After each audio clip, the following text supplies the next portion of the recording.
Мама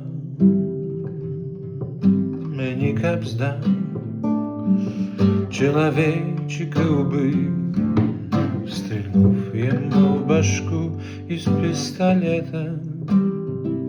Жизнь лишь началась, но я ее практически просрал. Мама,